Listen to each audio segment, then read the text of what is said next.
salaamaaleykum Sénégal maa ngi leen di seet ka si nekk ma di la jox sa wàccuwaay ñu ñëw rek pour waxtaan tuuti la jëm si wàllu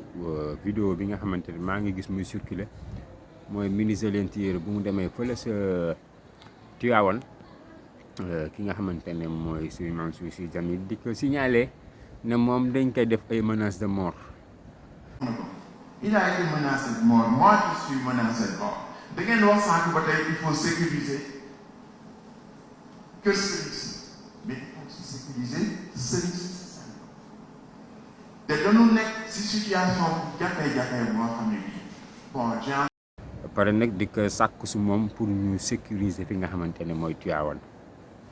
yaakaar naa nii la demee woon si màggal gi yàlla def na jóge nañ si màggal gi jàmm amul benn incident comme ni ñu ko xalaatee woon bien sûr léegi nag ñu ngi dëgmal li nga xamante ne mooy gàmmu les mêmes choses se répètent man de li ma mën a wax mooy lu jëm si menaces de mort yooyu nga xamante ne sëriñ bi mu ngi koy wax amaana moo nekk waaw mais man li ma jàppe rek mooy comme te alhamdulilah sax bi mu waxee ne comme mënul identifier ñi nga xamante ne ñu ngi koy menacé de mort donc man dama li ma gëm man li ma jàpp gëm ka du ñun ñi nga xamante ne la xew rek ñu ne patriote la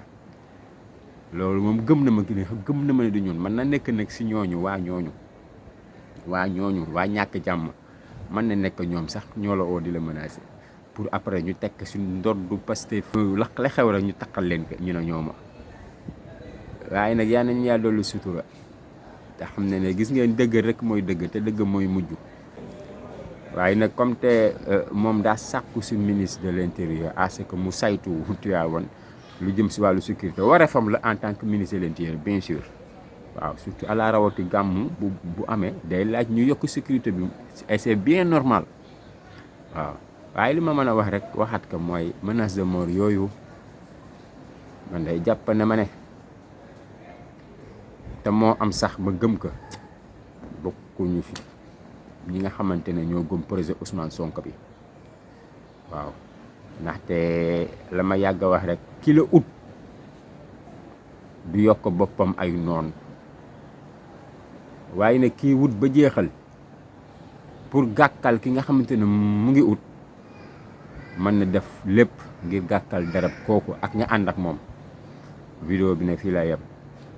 te ñuy ñaan yàlla yan nañu yàlla dolli sutura yan nañu suñu borom dolli sutura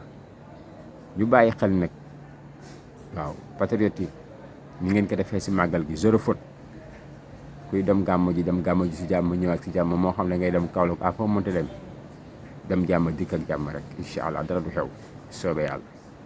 waaw